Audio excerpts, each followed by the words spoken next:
That orchard is out of compliance. It's our property. You can't dictate this. The HOA rules apply to you. Enforce them. I froze as I saw the flashing lights in my orchard. Why would the cops be here? My trees, my land, my sanctuary. Then I remembered. Karen from the HOA had called them. Over apples. My heart raced. Was this really happening? Could someone really weaponize petty rules against me? I clenched my fists, knowing I wasn't defenseless. Little did she know, the tables were about to turn, and I was about to make her regret ever stepping foot on my property. I've always loved this land. The orchard stretches behind my house like a living painting, rows of apple trees, heavy, with red and green fruit, leaves rustling in the spring breeze. Every morning, I step onto the dew-soaked grass and breathe in that sharp, sweet scent of ripening apples mixed with fresh earth. There's a rhythm to this place, a quiet pulse that makes everything else fade away. Even the sound of the wind through the branches feels like a personal symphony, one that reminds me I belong here. My partner Sam often laughs when I get lost in the orchard, kneeling to examine a blossom or brushing my fingers over a leaf. "You treat these trees better than most people treat themselves," Sam teases. And maybe it's true. This land isn't just property, it's years of work, patience, and pride.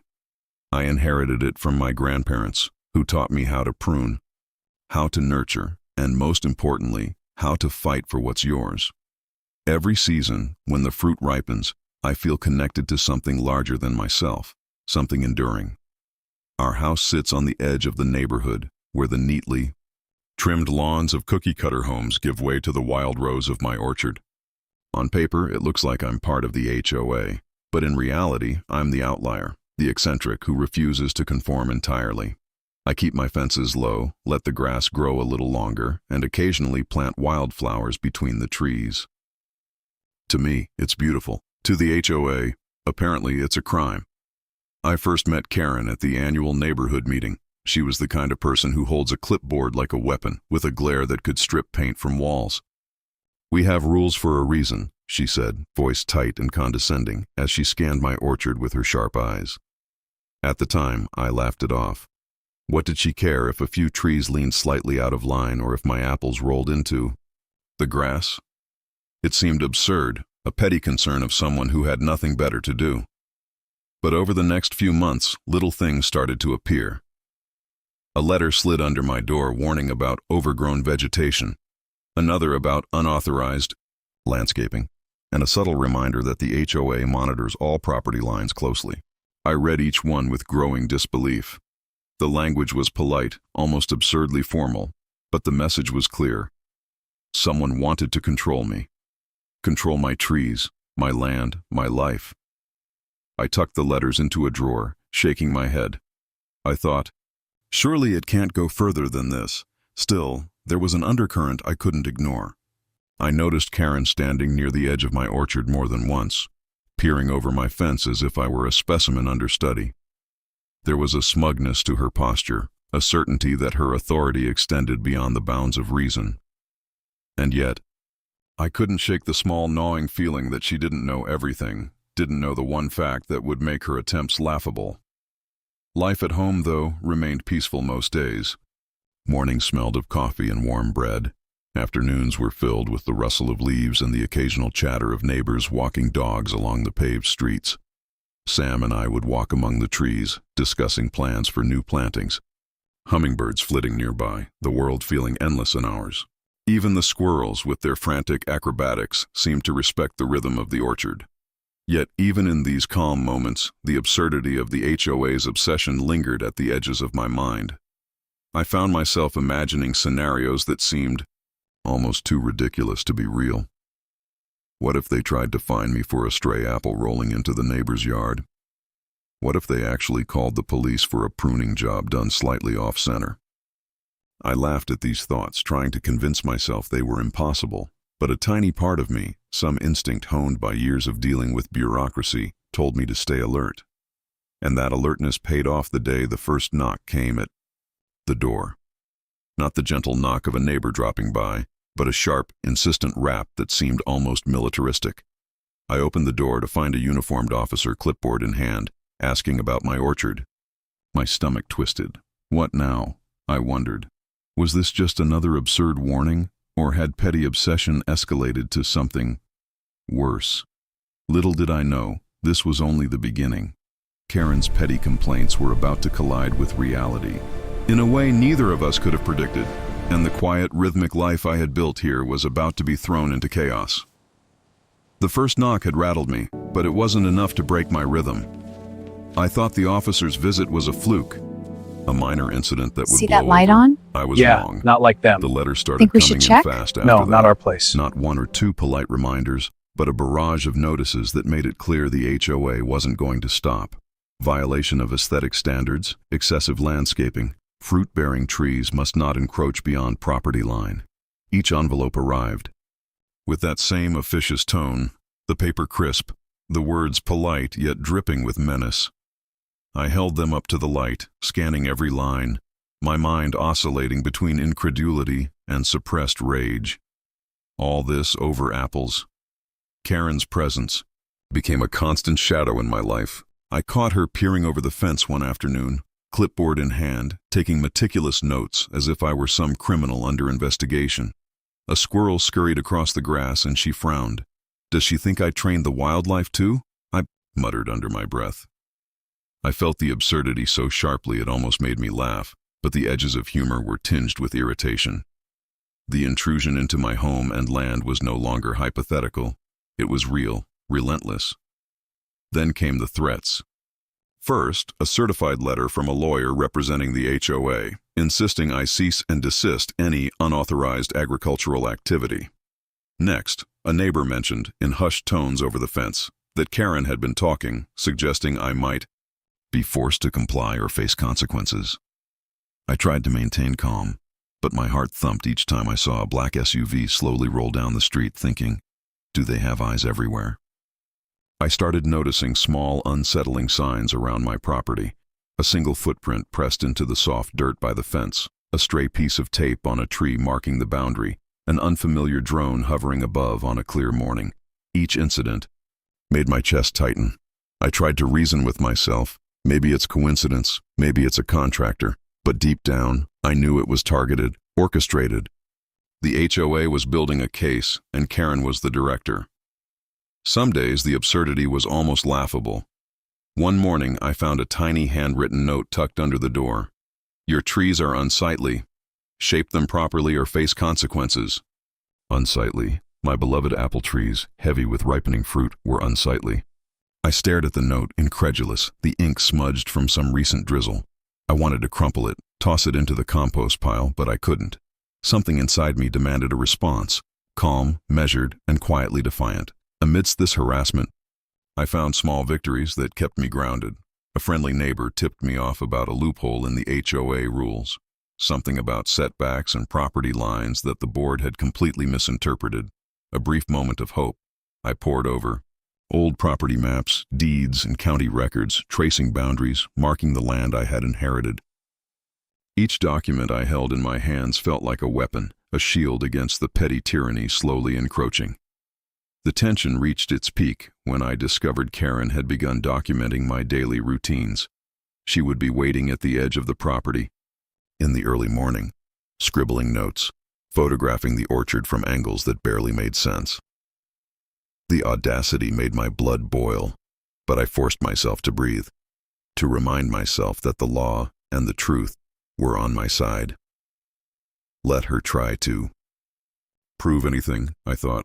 She doesn't know the full story yet. Meanwhile, small bursts of absurdity punctuated the stress. One afternoon, a volunteer HOA inspector arrived, clipboard in hand, to measure the spacing between my trees. He crouched low, squinting at roots, muttering about compliance metrics I had never heard of. I offered him lemonade. He declined, muttering about maintaining official objectivity. I watched him retreat eventually, a little flustered, and I couldn't help but grin.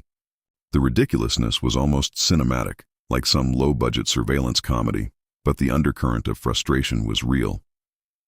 Despite the harassment, I tried to maintain normalcy. Sam and I continued our morning walks through the orchard, picking apples, brushing our hands over branches, whispering quietly about plans for a new apple cider batch.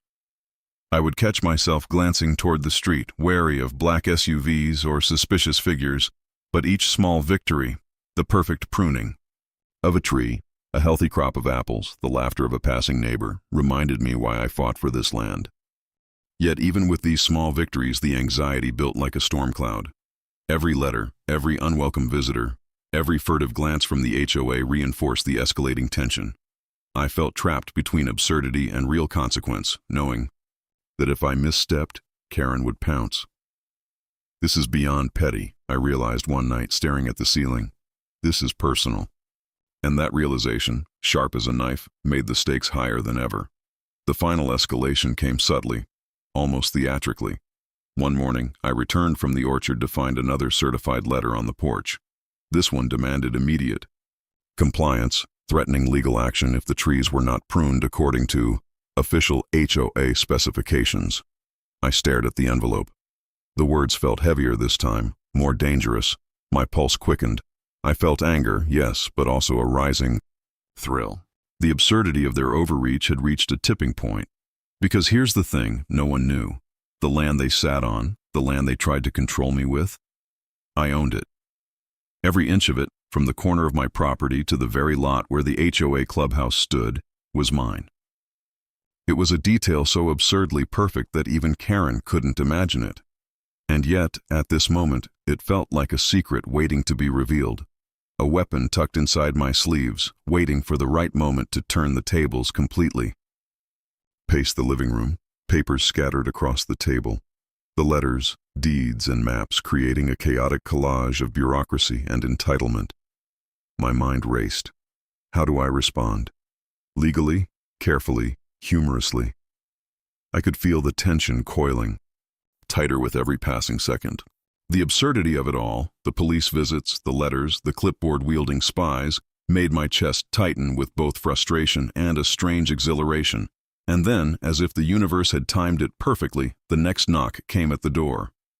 Not a polite one this time, sharp, insistent, authoritative. My heart skipped. I exchanged a glance with Sam, and in that brief instant we both understood. Whatever happened next would not be ordinary. This was the moment where petty grievances met reality, where absurdity collided with truth, where all the small victories, all the preparation, and all the frustration would either crumble under pressure or explode into something spectacular. I took a deep breath, straightened my shoulders, and walked to the door, my mind sharp and ready. Let's see how this plays out, I thought, trying not to smile. They have no idea. The day arrived faster than I expected. My palms were slick as I held the stack of papers, each one a tiny victory. Property deeds, survey maps, email chains, receipts for pruning and maintenance, photos of the exact boundary lines. Sam's hand brushed mine briefly, steadying, comforting, but I barely registered it. I was focused, hyper-aware, already imagining the scene. Karen, the HOA board, and a room full of neighbors watching, oblivious to the fact that the entire confrontation would unravel in seconds. Walking into the meeting room, I felt a strange mix of adrenaline and absurdity. The HOA had managed to schedule a formal hearing in the community center, chairs arranged in perfect rows, a podium for statements, and Karen perched at the front like some school principal waiting to discipline a child. The irony that her kingdom, her little empire of petty rules, sat entirely on my land was not lost on me. I swallowed a laugh, quickly stifling it behind my hand. Karen's eyes met mine the moment I stepped inside. She froze for a split second, a flicker of unease betraying the careful mask she always wore. That tiny hesitation was my first victory of the day.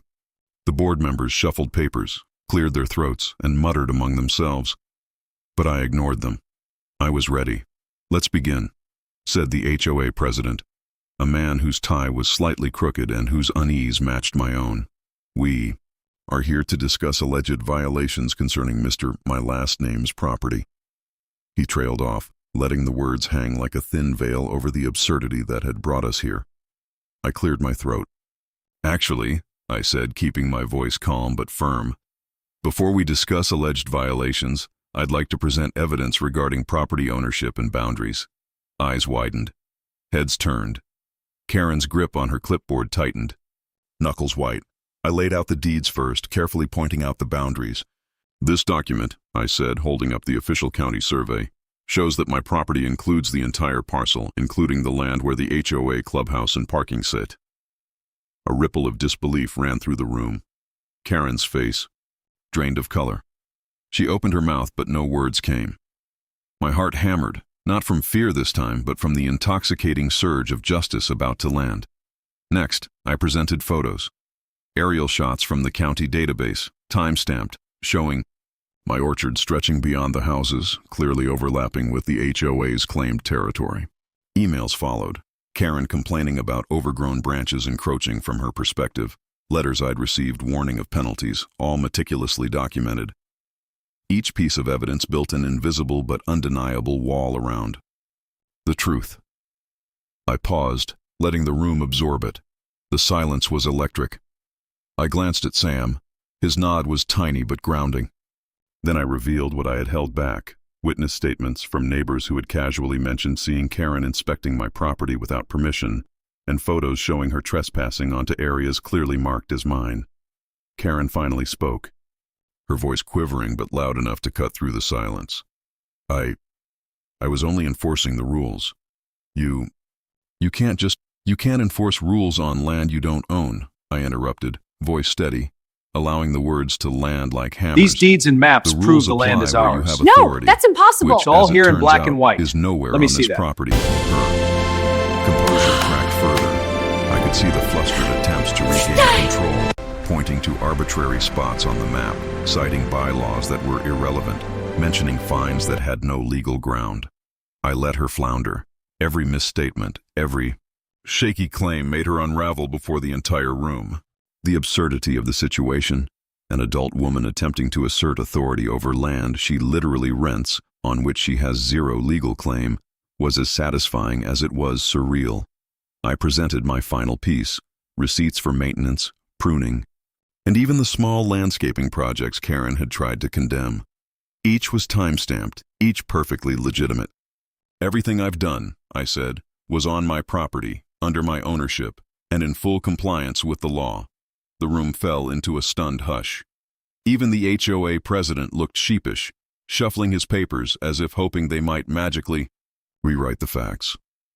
Karen's face flushed with frustration and humiliation, her mouth opening and closing like a goldfish out of water.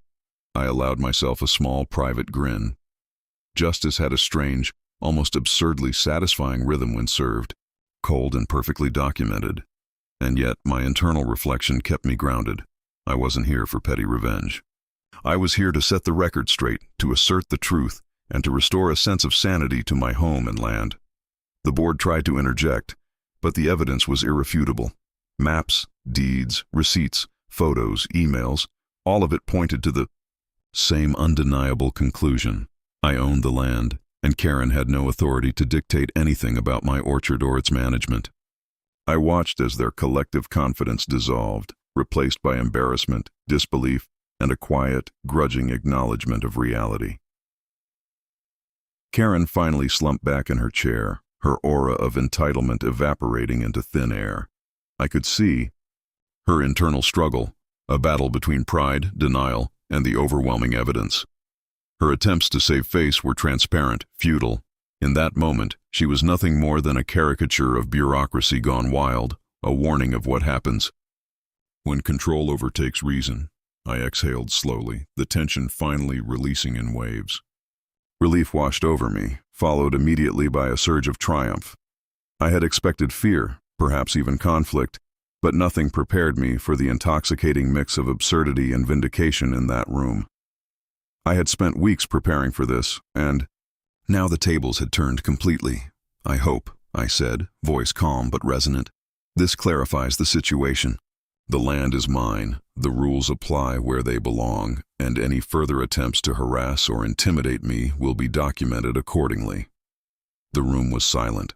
Karen stared at me, mouth still agape, the absurdity of her position finally fully registering. I could almost hear the mental gears grinding, futilely, against the immovable wall of truth. The HOA president cleared his throat, muttered something about procedural follow-up, and quickly ended the meeting. I stepped out of the room with Sam by my side, heart still pounding, adrenaline slowly ebbing. Outside, the sunlight seemed sharper, the air fresher, the orchard somehow brighter. It was as though the very trees were celebrating the moment. Leaves rustling in approval. For the first time in weeks, I laughed aloud. The sheer ridiculousness of the situation, the police visits, the letters, the inspections, the stalking, the petty complaints, culminated in a perfect, undeniable victory. Karen's efforts all along had been theatrical, absurd, and entirely misdirected. And yet, witnessing it unfold, seeing the truth revealed, had been exhilarating in ways I couldn't have anticipated. I looked back at the building, imagining Karen's face, and couldn't resist one final internal chuckle. She thought she could control me, my trees, my land. She didn't even know she was standing on my property the entire time. And as I walked down the sidewalk, Sam's hand warm in mine, I realized something important.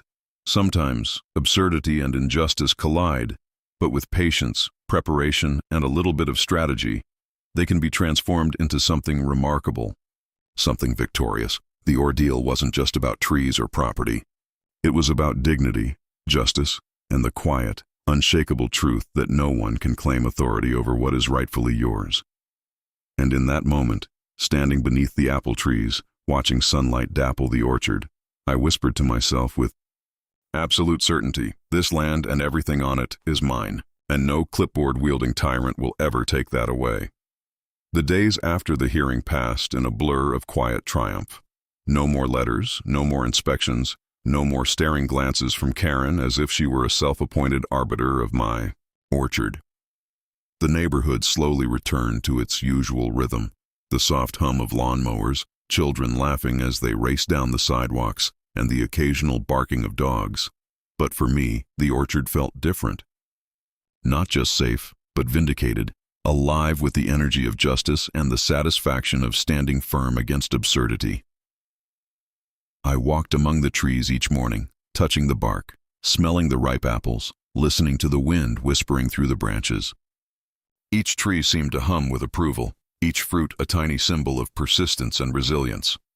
I realized that this fight hadn't been just about land or ownership. It had been about asserting boundaries, about respect, about refusing to let petty authority dictate the life I had built. And in that realization, I felt a deep, unexpected peace. Karen and the HOA didn't vanish entirely, of course. There were murmurs, some lingering resentment, and the occasional awkward wave when neighbors passed by. But the dynamic had shifted irrevocably. The authority they had tried to wield over me had been stripped away, and it was clear to everyone in the neighborhood that their reach had limits, limits that could not extend beyond truth and law. For Karen, I imagine the humiliation stung deeply.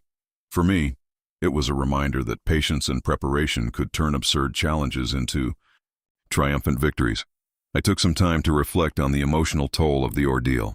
There had been nights spent lying awake, heart-pounding, imagining worst-case scenarios, fines, legal battles, even losing part of the land.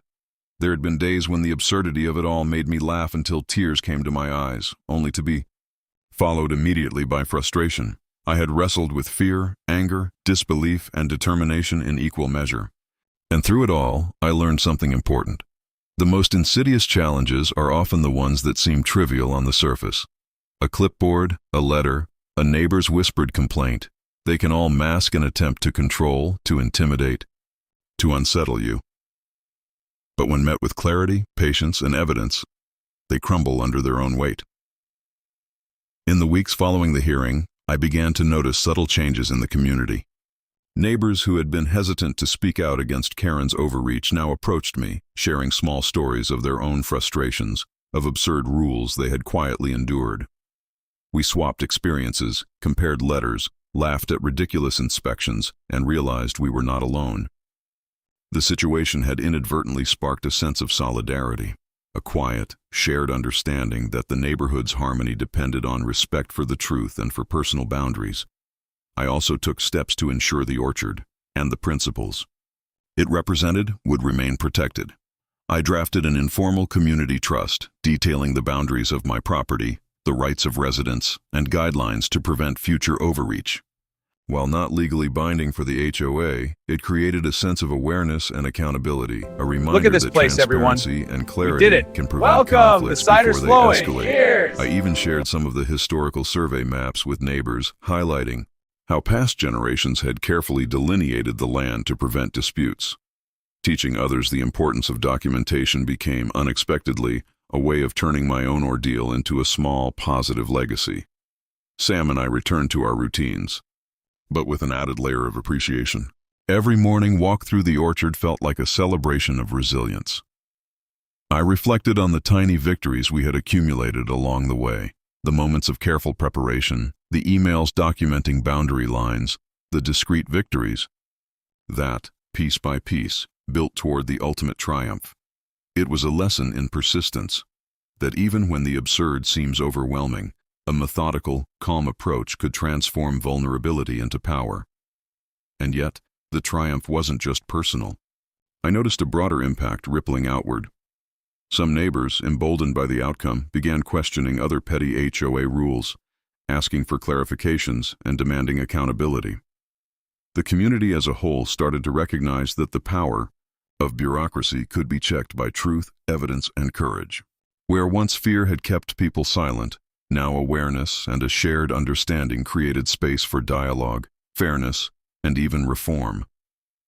Emotionally, I felt a quiet satisfaction that was deeper than any fleeting victory. I had faced absurdity, intimidation, and bureaucratic pettiness, and I had won not by anger, but by preparation, calm reasoning, and documentation.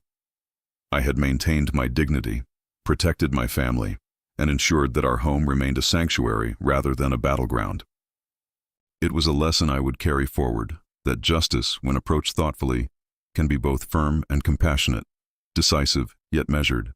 Sometimes in the stillness of the orchard, I imagined Karen watching from afar, perhaps still clutching her clipboard, realizing that her attempts at authority had been laughably misplaced, and I allowed myself a small smirk, not out of malice, but as a recognition of the absurdity that had fueled so much tension and now yielded such clarity. It was almost poetic.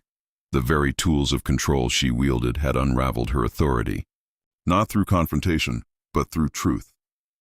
Over time, I began documenting the entire experience, not just for myself, but for others who might face similar challenges.